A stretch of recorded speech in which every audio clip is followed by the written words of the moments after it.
విషాద యోగము మనం ఇప్పుడు చదివేటప్పుడు తెలుసుకున్నాం కదా.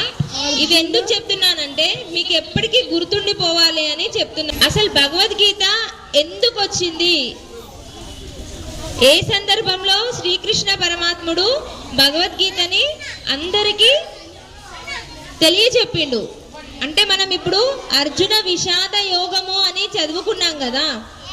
మరి అర్జున విషాద యోగం అంటే ఏంటి? పాండవులు పాండురాజు పుత్రులు, దుర్యోధనులు ధృతరాష్ట్రుడి కుమారులు. ఓకే, వీరందరూ ఏ వంశం? కురువంశానికి చెందిన వాళ్ళు వీళ్ళు. అందుకే మనకి ధర్మక్షేత్రే కురుక్షేత్రే అని చెప్పారు.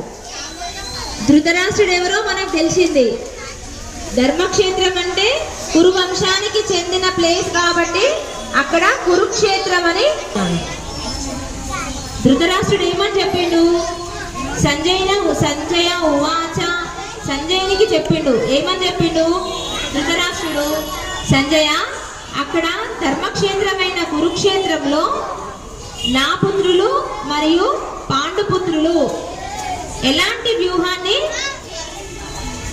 జరిపిస్తున్నారని చెప్పిండు. అందుకే అదే కదా ధర్మక్షేత్రే కురుక్షేత్రే సమవేత యుయుత్సవ అంటే వ్యూహాన్ని రచించినని.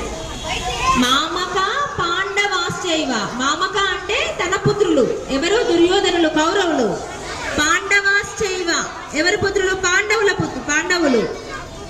వాళ్ళిద్దరు వ్యూహాలు ఎలా ఉన్నాయో నాకు తెలియజెప్ప. అల్పాహారానికి సహకరించిన వారు లక్ష్మీ వెంకట రమణ, సన్నాఫ్ లక్ష్మీ రవికృష్ణ, లేళ్ల రవికృష్ణ గారి కుటుంబ సభ్యులు.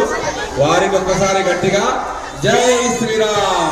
మహత్తర కార్యక్రమం చేపడుతున్నామని తెలుసుకొని దాదాపు 150 మంది పిల్లలు ప్రతి శనివారం హనుమాన్ చాలీసా మరియు భగవద్గీత నేర్చుకుంటున్నారనే తెలుసుకొని మహా టిఫిన్ సెంటర్ రాగంబర్పేట అయ్యప్ప స్వామి టెంపుల్ దగ్గర మహా టిఫిన్ సెంటర్ వారు ప్రతి శనివారం అశోక్ గారు, శేఖర్, శారద కుటుంబ సభ్యులు వారు ఎంత సదృదయంతో ముందుకు వచ్చారంటే ఈ వారము 70 ప్లేట్లు మా వంతుగా 150 పిల్లలు అంటున్నారు కదా, ప్రతి శనివారం 70 ప్లేట్లు మా వంతుగా మేము పంపిస్తాము.